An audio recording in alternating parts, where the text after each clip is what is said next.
Welcome to the My Jesus Story podcast. I'm Ezra. I'm Kristen. And I'm Kim. And today we have Jodie. Happy to be here. Hi, Jodie. Good to have you here. So the question that we like to always ask is, paint the picture of when you first met Jesus. When I first met Jesus, I was 7 years old. Went to a church down in New Richmond. And I've kind of always been in church. From the time I can remember, like my first memories, I've been in church. So I've kind of always known about him, I guess. But I did get saved when I was 7 years old. Did something prompt you to do that? Or was there a stirring in your heart? Yeah, I think it was kind of a gradual thing. You know, like I said, I'd always been in church, always learning about God and everything. And I think just one night it hit me that I needed to be more. You know, I was only 7 years old, but I still felt like, I needed to do something, and so I went and I prayed down at the altar. That's pretty cool. Cried my heart out. Oh, wow. Yes, I was crying hard. Wow. Because at 7, there's not much, you don't have a whole lot of life under your belt, right? Oh, yeah. But it stirred you so much. Yeah, it did. I just knew that, I needed a change, even though, I was only 7 years old, it did make a difference in me, even though I was 7 years old, that I needed God in my life. Did you tell your parents, or did you just take off on your own and go up there? My mom came to church with us. My dad wasn't in church at the time. But I don't even know if I was sitting with my mom at the time, honestly, in church. Like I said, I'd been there my whole life, and so we always just sat with our friends and everything. Yeah. And so, no, I don't think that I said anything to my mom. I just got up and went to the altar. Wow. Yeah, and everyone came around, was praying with me and everything. That's a cool visual, because I don't think a lot of churches have children at the altar. That's just a neat, open environment. Yeah. Yeah, right. That's kind of always, I know that a lot of churches don't have a lot of young children that you see at the altar and stuff, but really when I was growing up, it was a normal thing. Even my nieces, when they were young, I remember one of my nieces, she may have been around 7 or 8 years old, I had went up and prayed and everything, and I actually had a friend who, we were driving somewhere, and he asked me, or he said something to the effect of, I don't know that that's real. Her going up there and praying, I think she was probably just putting on a show. And I said, you can't say that. You don't know what's in somebody's heart. I said, I was 7 when I got, saved. You can't say that they don't know that. I said, you just can't, say that. Yeah. You have to believe that, it's real. Right. Yeah. Support them. Mm-hmm. So, how did your spiritual growth look after that? I guess because I was so young, it kind of, it did change, but it kind of also stayed the same. I was still, a kid and still played and everything. Went to church and everything. It's kind of hard to explain. I don't even know, that growing up and everything, I was just in church. It was just something we did. We went to church, we sang. I had my sister and I and another one of our friends sang in church. We were always up singing.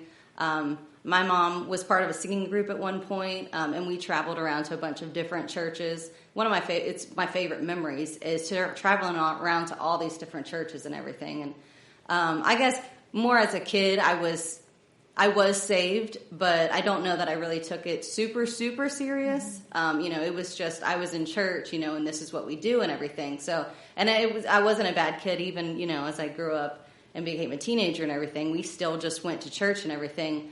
And I was dedicated. We went to church every time, we had church, we traveled around and everything.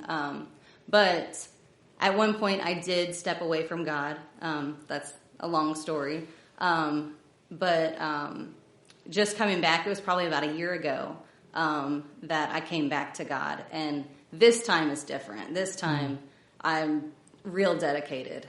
Reading my Bible and everything, just learning all the different stories in the Bible just opens my eyes to everything. So while I was in my younger years, I was in church and saved, I'm more dedicated now, I would say. Mm-hmm.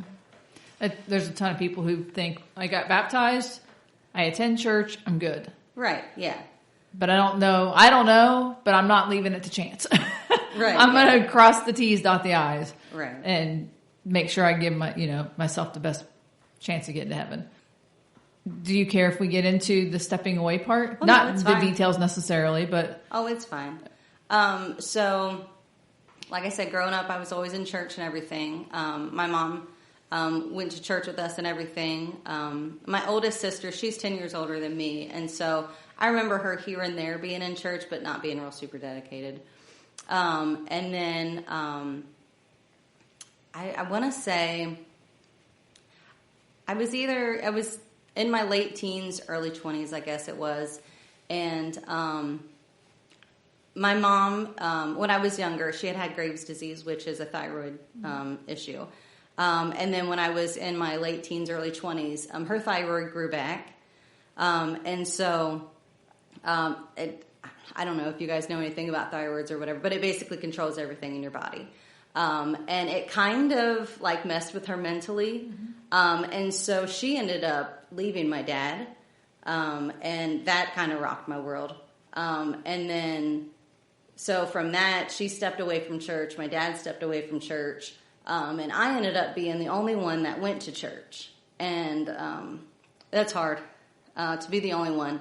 Because you still want to go around your family and everything. And they're doing all these other things, drinking and everything. And so it's hard. And so I guess it was more of just a gradual stepping away into, going and following the crowd. That's why they say, be careful who you're around and what you do and everything, because it does drag you down. Yeah. And so that happened. Towards the end of that was when I got married and I had a kid. And so he was about 2 or 3 years old when I finally completely stopped going to church. And so for about 10 years or so, he wasn't going to church. And that did hurt me. I wouldn't say he wasn't going to church because his grandma, it's really his great grandma, it's his dad's grandma that raised him. But his grandma really helped to instill God into him. And then I had other family members, that would take him to church here and there and things like that. So he did actually get a church childhood and foundation, and that he's a great kid. But I still have a little guilt in me because he didn't get the full experience that I would have loved him to have. He saw other things, that I did when I had stepped away and everything, that I'm not proud of.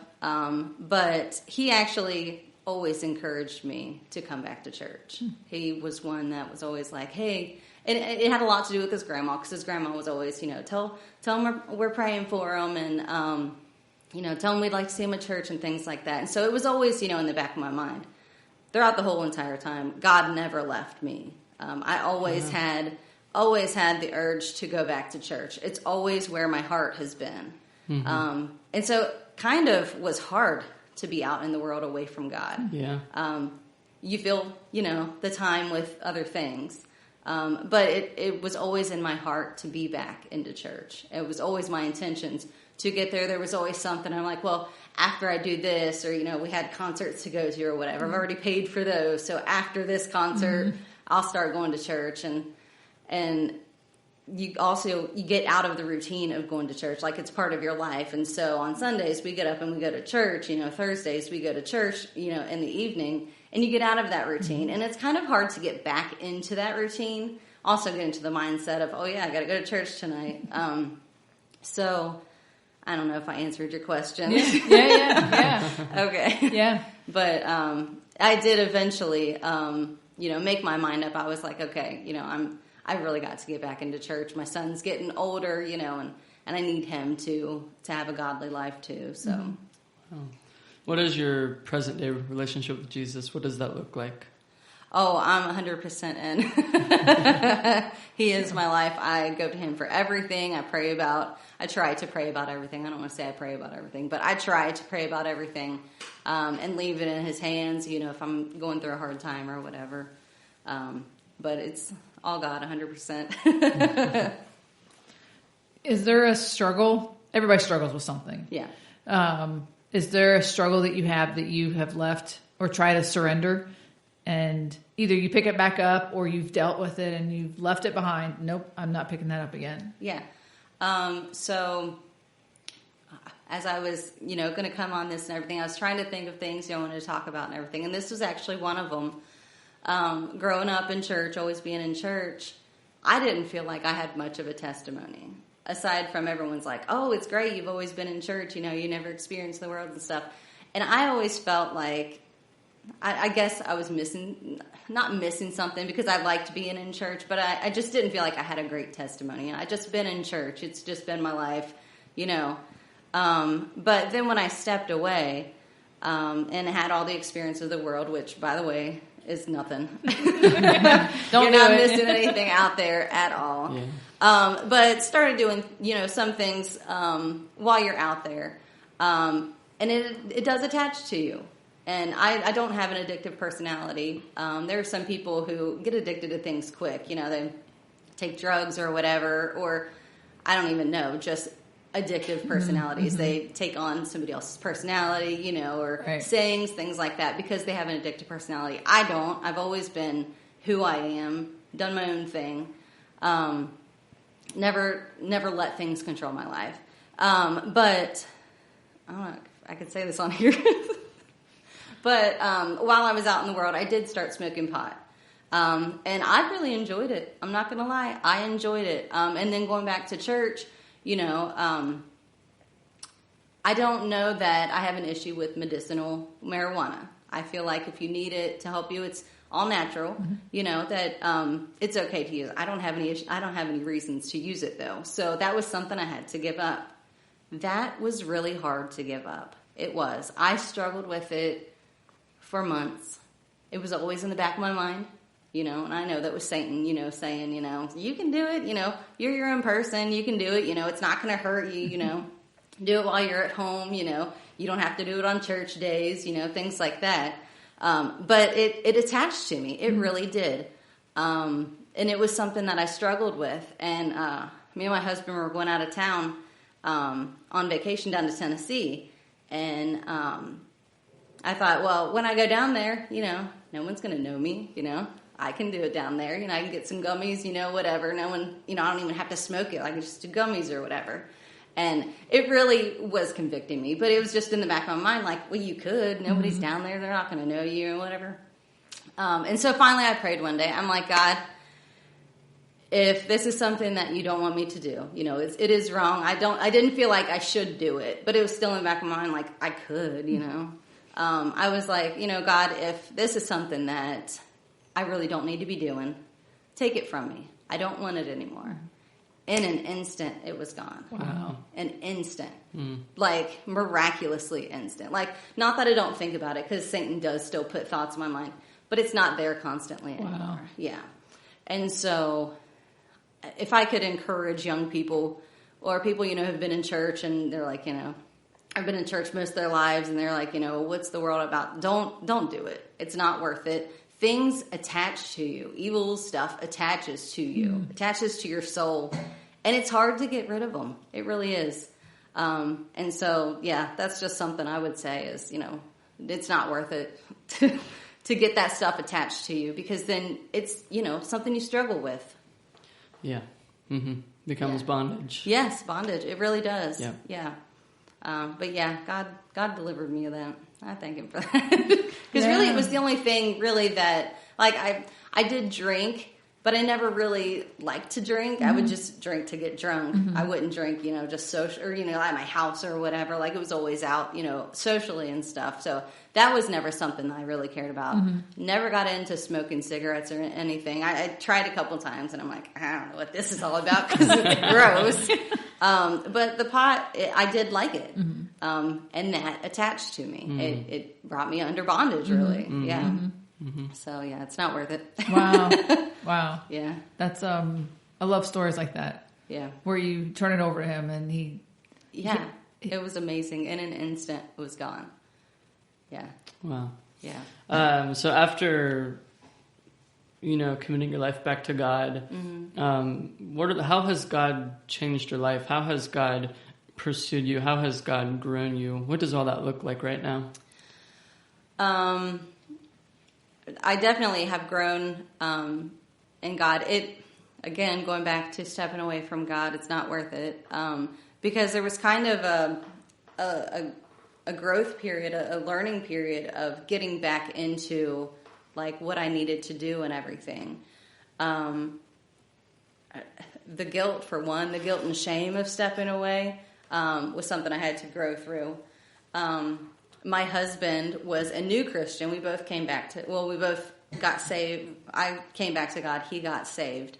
That was a bit of a struggle too, which he ended up, not that he stepped back away from God, but he took a step back from church, because the Pentecostal way is very intense. For somebody who never really has been in church, it is very intense. And so he took a step back from going to church. Mm-hmm. He still prayed and he still read his Bible and things like that. Yeah. But I sort of feel like, I don't know that I want to say it was God's will for him to not go to church. But in him stepping back from going to church, it allowed me to grow in God and get to where I needed to be to help support him once he did start coming back to church. Okay. Yeah. I feel like God helped me grow in that. I went through a lot of lessons. He probably didn't go to church for 6 to 9 months ish. And in that time, I was able to really get rooted and grounded back in God, get back in my Bible, get back in my prayer life and everything to get a stronger foundation. Because I had a foundation from when I was in church before. But to get a stronger foundation in God. And then once he started coming back, it just seemed so much easier. And I was able to help him. And when he had questions and everything, I had better answers for him than just, I'm not real sure, because I was just getting back to God and the Word and everything. So I feel like God has really helped me to grow just in this whole first year that I've been back. It's been amazing. So when you say grow with God, getting back into, like, those are words that we understand. But for someone who's not a Christian or maybe just a baby Christian, trying to figure out what does it mean to grow in God? What does it mean? Like getting back into the Bible, that's an obvious.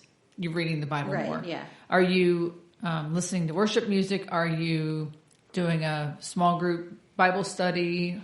I do listen to worship music, basically only Christian music. I love music.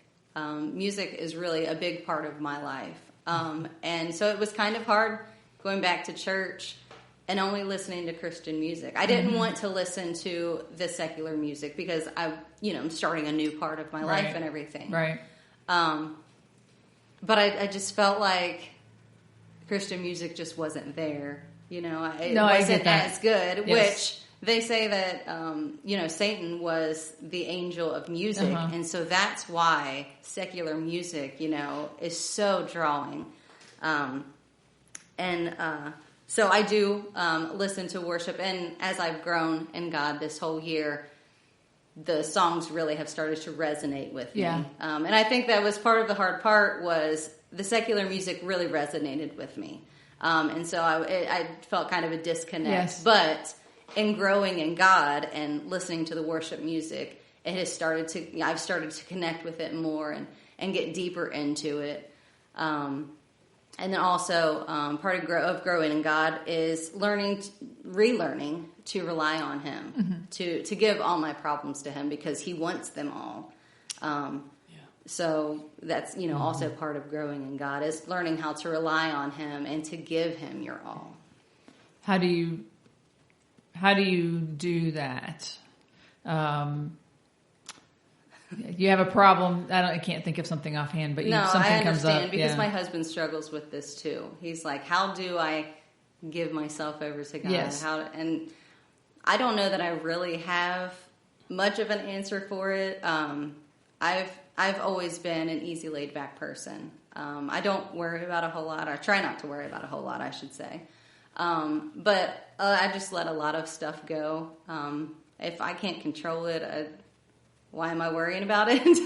Okay. And so kind of for me, it's easier to rely on God because I'm like, well, I can control this anyway. He's the one that's in control, so it's yours. And I guess more relying on Him is praying really in my prayer life. You know, these are my issues that I have. I need help with them, and then really just trying to stop worrying about them. So being honest with yourself and then surrendering it and not taking it back. Yeah, not taking it back. Telling myself, I've left this in God's hands. He's taking control of it. He's taking care of it. I don't need to worry about it anymore. And it's not, I wouldn't say it's super easy, you know, because you want to pick things back up. You want to control everything. But just keeping reminding yourself, no, I gave this to God. I'm not going to, you know. Mm-hmm.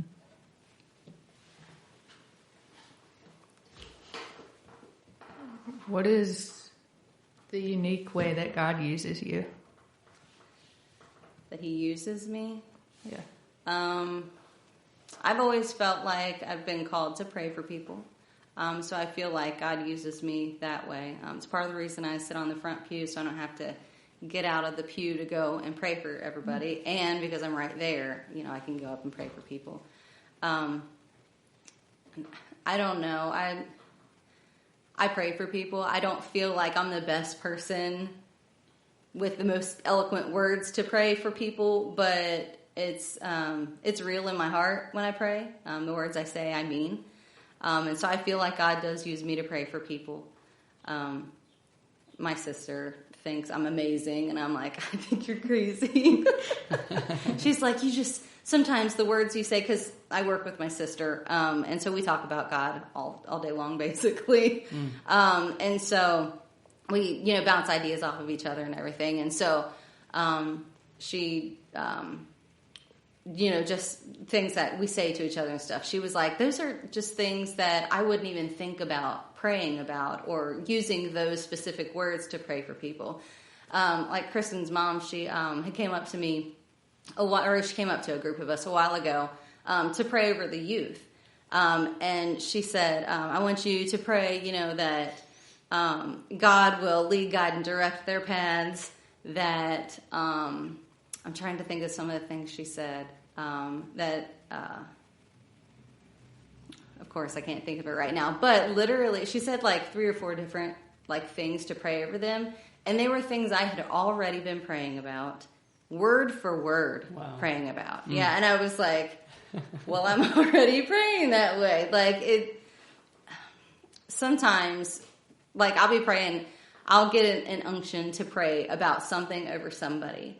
And I don't know why. And so I'm just myself, I'm just praying, you know, and those are the words I use or whatever. And then a few weeks later, it'll come out, this person, you know, was struggling over this. Or I always pray over, you know, our pastor and his wife and everything. And just one day, it popped in my head to pray over anything that they've been struggling with. And so I always, you know, I incorporated that in my prayer, you know, bless them and anything they're struggling with, anything they're praying about, you know.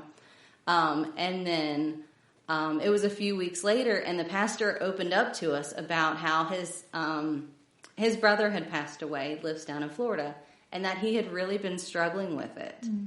And I was like, oh, okay, God, that's what that was about. Yeah. Reinforcement. Yes. That, you know, he needed to be prayed for over struggling. There's a couple in our church that the girl has a nephew who has migraines and seizures, and so I always pray for him and everything. And just one day I thought, you know, anybody who's in his family that's, you know, not saved or whatever, I pray, God, that you will put a calling on their heart of salvation and everything. And then, like, the next week, they came into church, and she was testifying that her brother-in-law, the little boy's dad, had been saying that, or he wasn't in church or whatever, and he had said that, I want to say that he had prayed and had gotten saved or something like that, but it was another, like, oh, that was something I was praying about. So I feel like God has, uses me to pray for people and everything. Yeah. And God just amazes me in the things that he does. It's nothing that I do. It's all, him putting it in my mind, and I'm like, I'll go with it. Okay, I'll pray over that. And then it comes to fruition, and I'm like, whoa, that's crazy. Yeah. It's amazing, yeah. There's power in prayer, and God using you that way is powerful, and I believe you'll have lots of testimonies about that continuing. Prayer is so powerful. It's how we connect with God. It's how we receive things that we otherwise couldn't receive without going to him. So he is the great high priest. He's our advocate. He prays for us, and we pray to him, and it's amazing. Mm-hmm.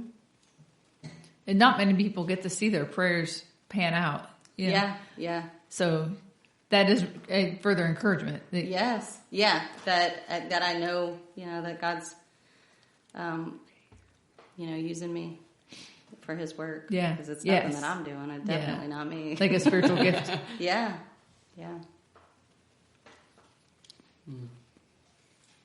So do you have anything that you're looking forward to? Do you have anything that maybe a path you want to go down in God, maybe, as Kristen said, maybe a way that you want to be used? Is there anything like that? Well, I enjoy praying for people. I'll say that. So I want to grow in that gift of praying for people and everything. And just be able, like in the Bible, they talk about, I think it was Peter who, just walks down the road, and his shadow would, fall on people and they would be healed. And I just felt like that would be such an amazing thing to happen, that you could be so close to God that you don't even have to be praying for the people, just your shadow falling on them. And like, even since I was a kid, like I thought it'd be cool just to go to like a hospital and just walk through the halls and just God heal all of these people in a hospital. So whether that ever happens or not, I don't know, but that would be something that I would think would be amazing. Wow. God to use me in that way. There's hospital chaplains. There's a training program through Christ Hospital that Michelle, who was one of on the podcast way at the beginning, went through. And I know it's out there if you wanted to do that. And I mean, it sounds like you have a gift of prayer. So yeah, I never even thought about, that route. So that, that could be something that, that God could use me for.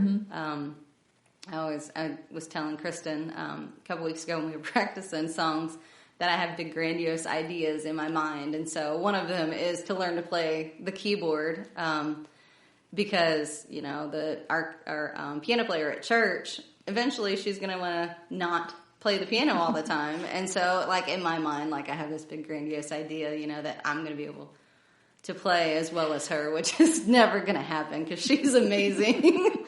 But even if I could be an inkling as good as her, to be able to play in church, because like I said, I love music and everything, and to be able to worship God while I'm playing the piano, I just feel like that would be amazing too. So that's another path that, I would like to go down. You were talking earlier about music and enjoying secular music because you connected with it. I had the same issue, and I like to sing in the car. And so I had a hard time flipping to Christian music because I couldn't sing. I didn't know the words.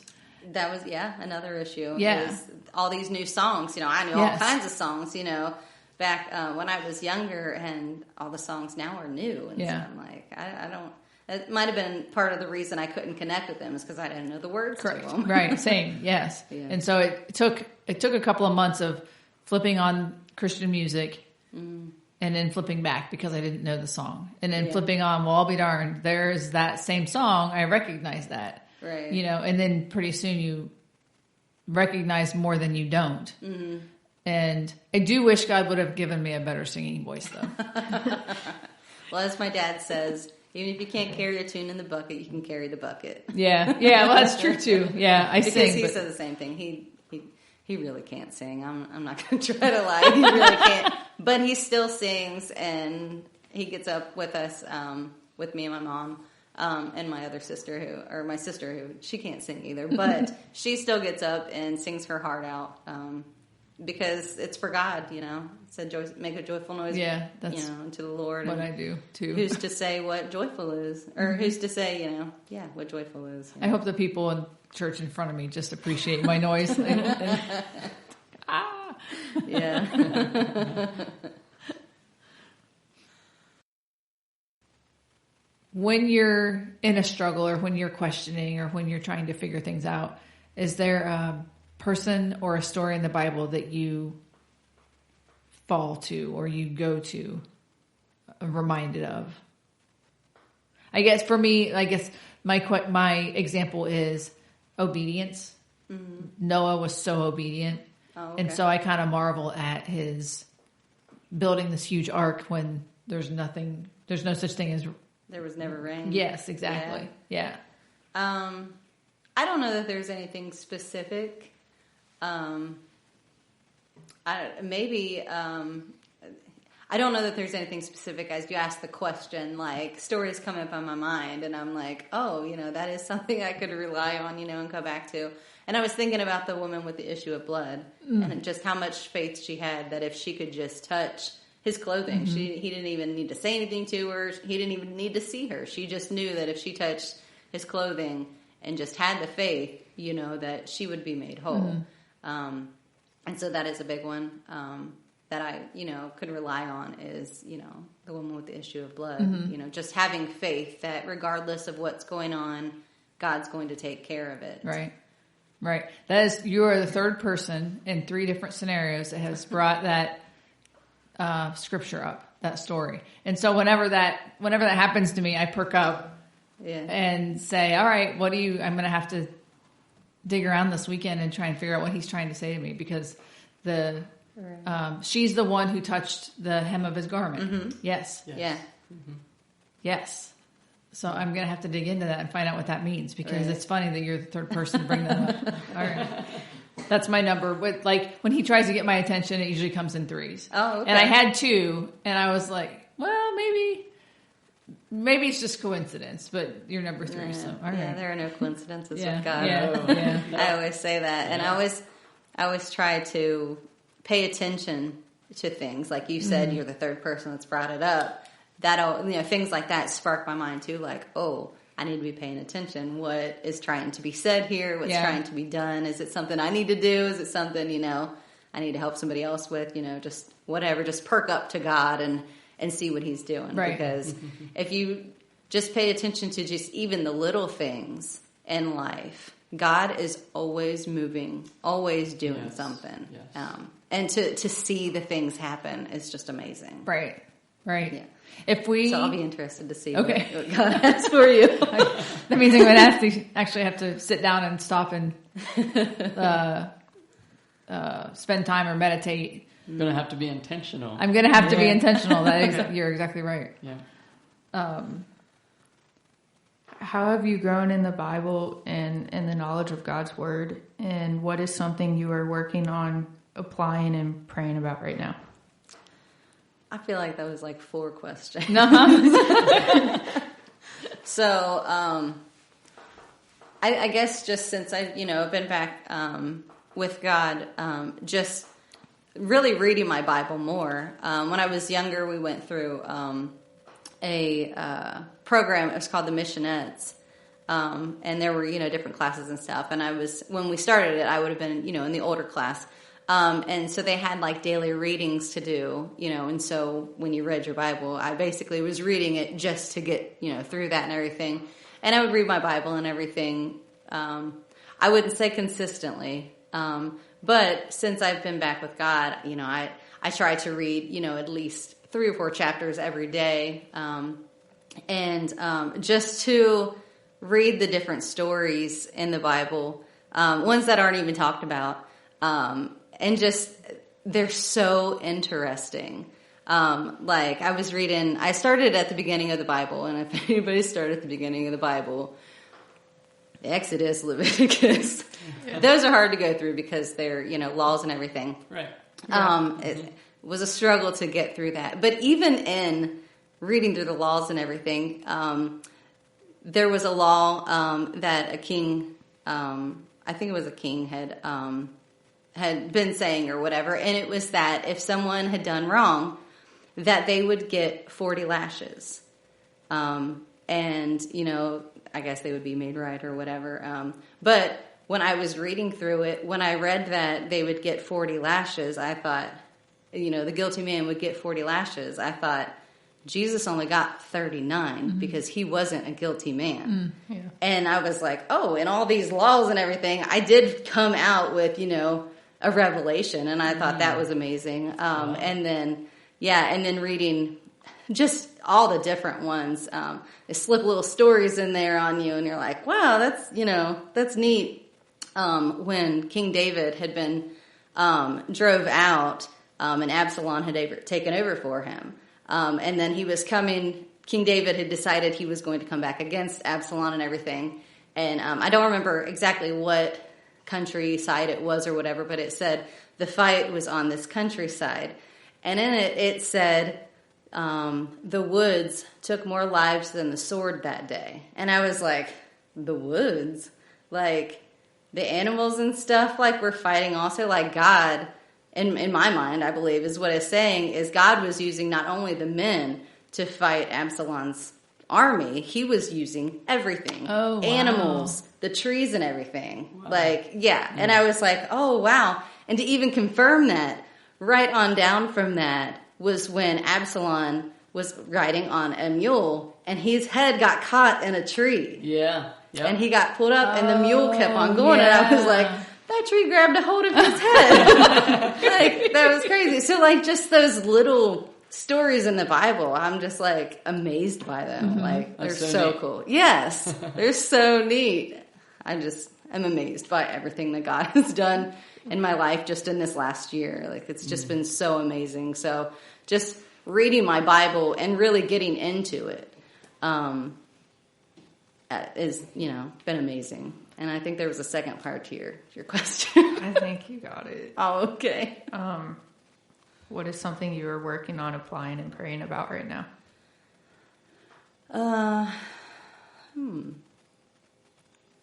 I guess I'm always just trying to be more faithful and reliant on God.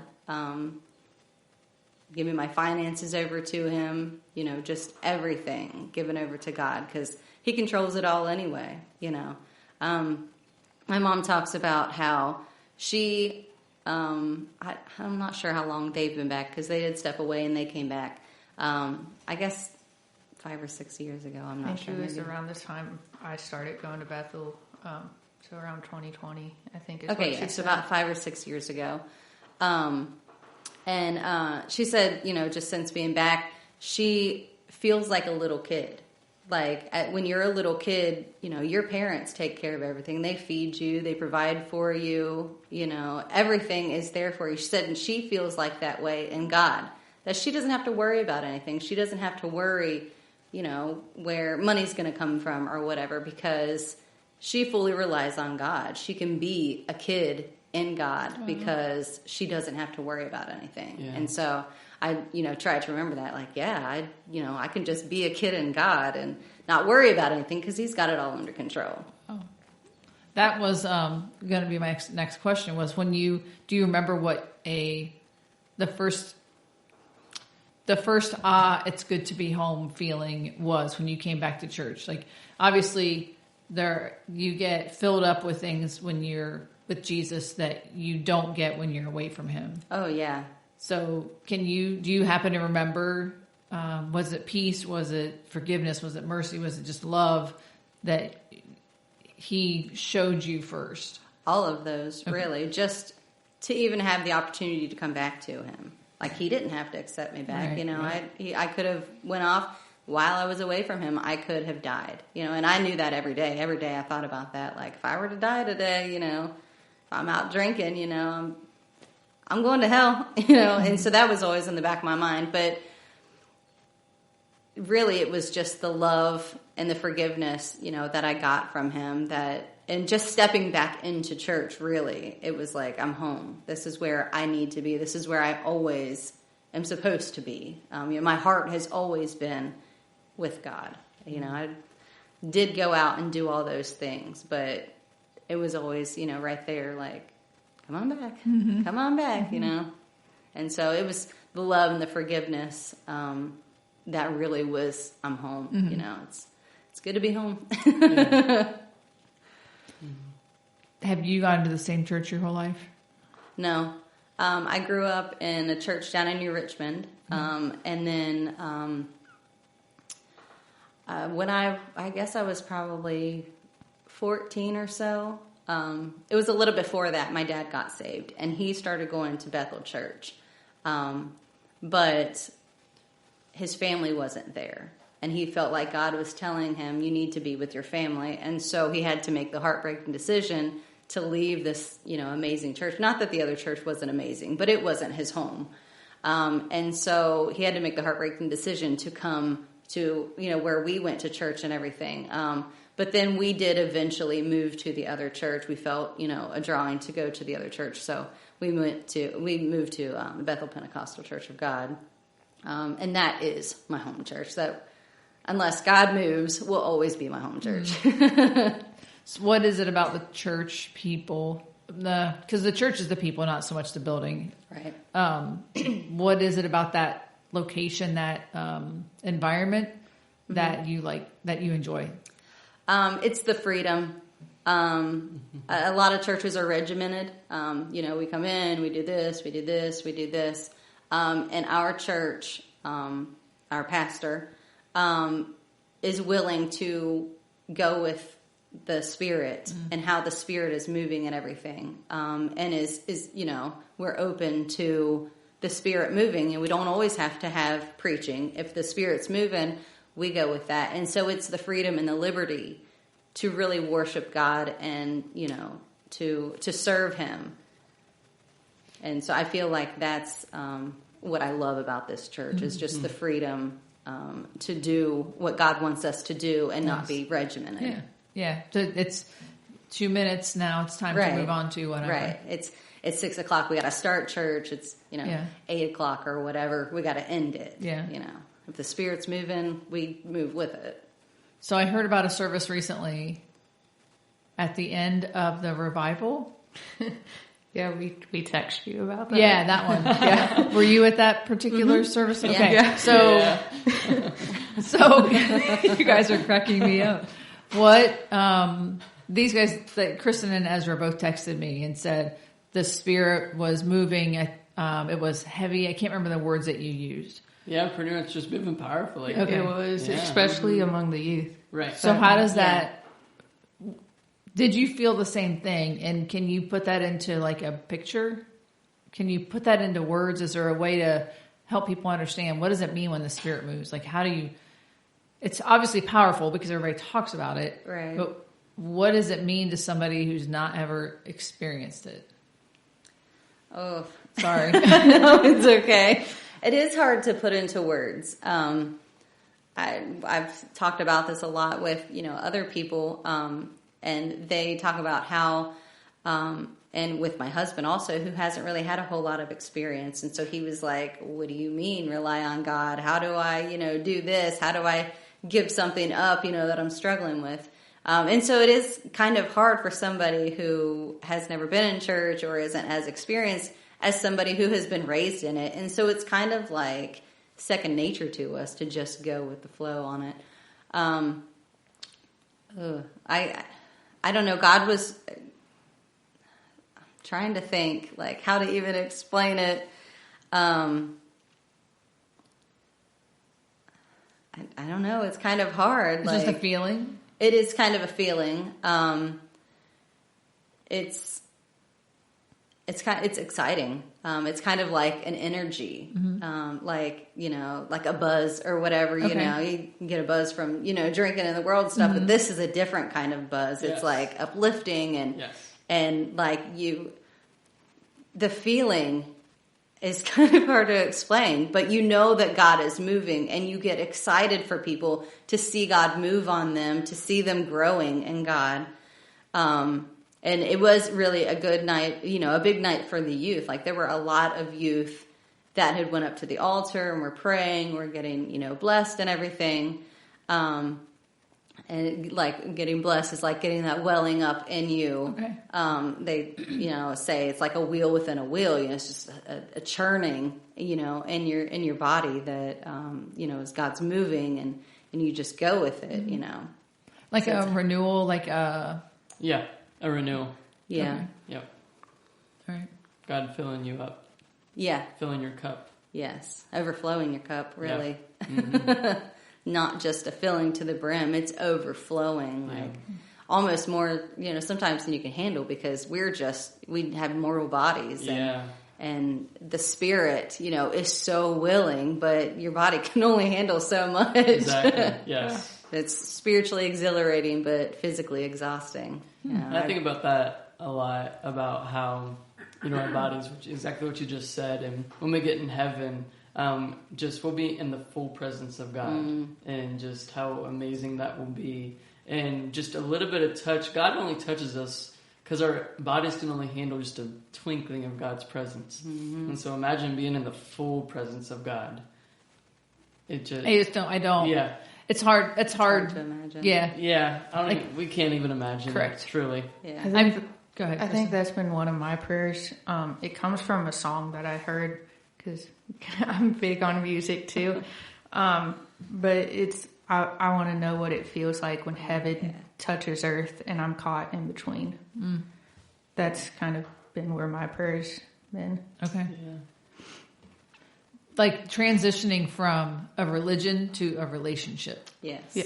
And because that's what it's about. Yes. It's not about the religion. Yeah. It's about the relationship. That's what a lot of people who either don't know a whole lot about church, or have only heard the religious part of it. They get really caught up on you can't do this and you can't do this.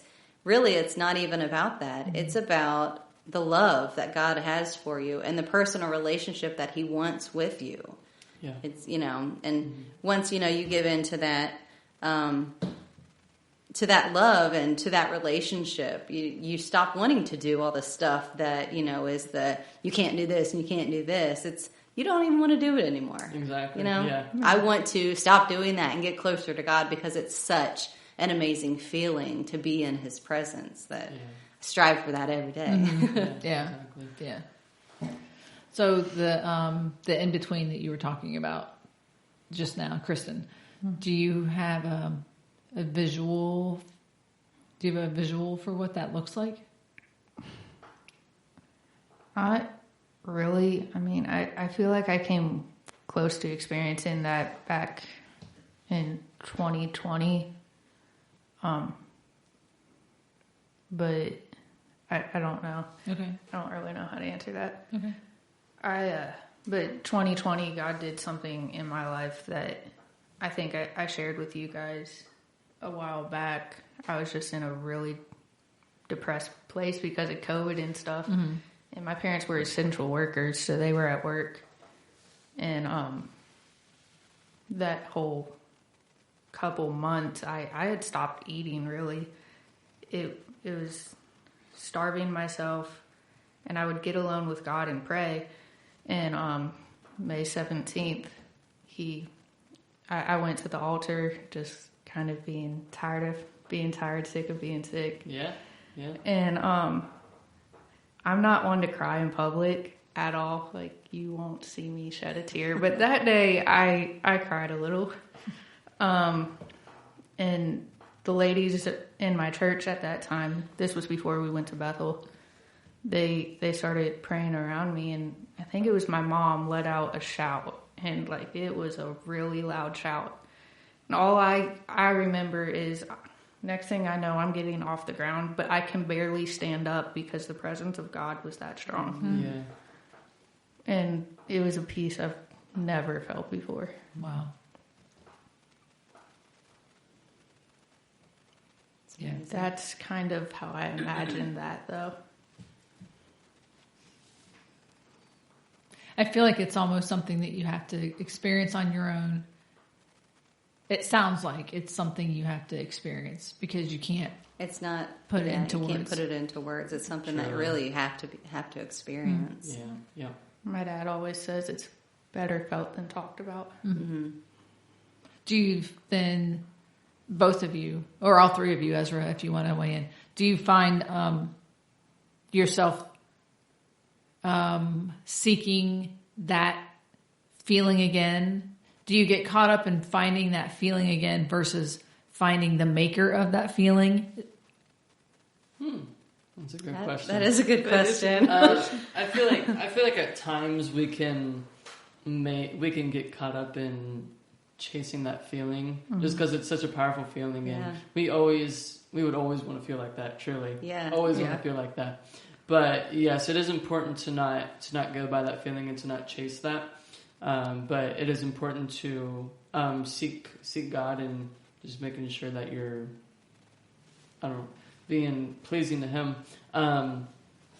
So yeah, I think that answers it. I can just see anybody going after that because that feeling is tangible. So you want to go after that again, and you forget who gave it to you. Yeah. I would say that probably there are people, myself included, who do chase that feeling. You're praising God and everything in church, and you're like, I just want to feel it. I just want to feel it. Yeah. When really, it's about the praise. It's not about Him pouring it on you or whatever. Exactly. It's about praising Him. It's all about Him. Yeah. So I would say that you do kind of get caught up in wanting to feel that, wanting to be touched. But it doesn't always happen because sometimes God tests you. He puts you through things to grow, and it grows your faith when you're like. Exactly. Sometimes you kind of stumble and stuff like, well, why am I not feeling this? Why am I not feeling this? And you got to get back to, it's not about you. It's not about, Him, pouring it on you or whatever. It's about your worship to Him. Right. Exactly. Yeah. Oh, that was well said. It was. Yeah, it was. It calls us to grow. Yeah. And so, if we were to be high on the mountain all the time, we would never grow. And we wouldn't know God's love. We wouldn't know God's character, because when we go through the trials, when we go through the valleys, that's when God shows us His character. That's when God shows us His love. And it's awesome. After experiencing a hard trial, you understand more of God's character. You understand more of His love, and you're just able to grasp that better, and it truly deepens your relationship with Him. And it builds your trust too. Yeah. I was reading the story not long ago. No, I'm going to screw it up, so feel free to correct me. It's the one where Jesus talks about,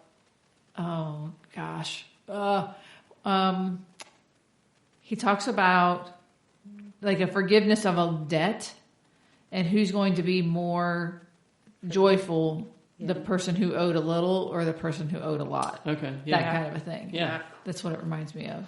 Mm-hmm. Like when you're shown great mercy, you have nothing, you can't do anything but turn around and say, oh my gosh, thank you so much for relieving me of that or saving me of that. And it helps us to be able to serve others better as well. Yeah. Yeah.